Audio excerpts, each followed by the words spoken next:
With great hesitation, Adarsh walked to their bedroom. The door creaked open to reveal Manvi sitting stiffly on the edge of the bed, her eyes red from crying but now dry and distant. He sat beside her cautiously, leaving space between them. Manvi, he began, his voice thick with emotion. I never meant to deceive you.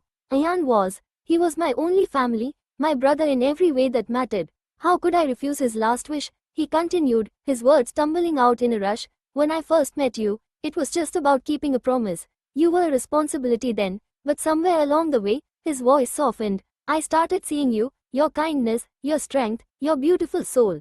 I had already fallen for you before our wedding, and now I love you more than I ever thought possible.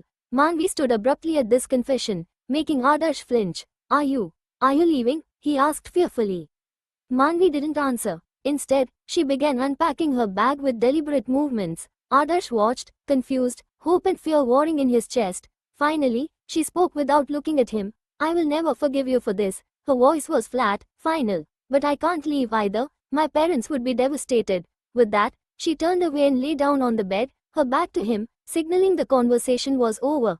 Adarsh remained seated, staring at her rigid form. The woman he loved was staying, but her heart might be forever out of reach. The silence between them had never felt so loud. Days passed in tense silence. Manvi spoke little to anyone and completely ignored Adarsh as if he didn't exist. One evening, Adarsh returned home looking troubled and went straight to his mother.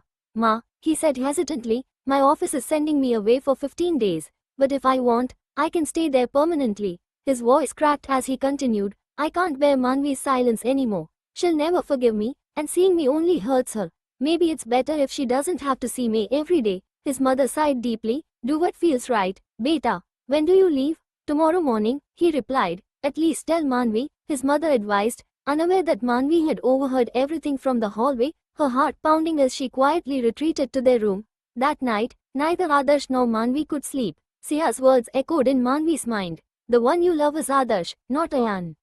The next morning, Adarsh woke to find Manvi already gone from their room. To his surprise, he found her in the kitchen. She had already made tea for him. As he took the cup, their fingers brushed briefly, sending an unexpected warmth through them both.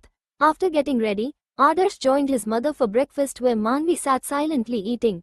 Ma, I'll leave in an hour, he announced, watching Manvi's subtle reaction from the corner of his eye. As he finished packing and came out with his bags, Manvi suddenly appeared holding a tiffin. Take these snacks, she said softly, standing awkwardly. When Adarsh asked if she wanted to say something, she took a deep breath. Take care, and come back soon after 15 days, Adarsh. I'll be waiting. Hearing his real name from her lips for the first time, Adarsh's eyes lit up with hope. Overwhelmed, he could only whisper, I'm sorry.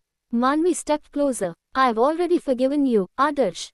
Because the one I fell in love with was always you.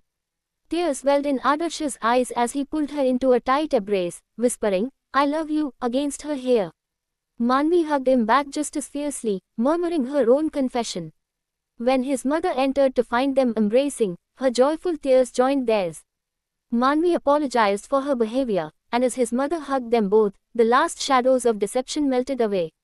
That afternoon, Adarsh left for his trip with a light heart, knowing he would return not as Ayaan's substitute, but as Manvi's Adarsh, finally free to love without lies.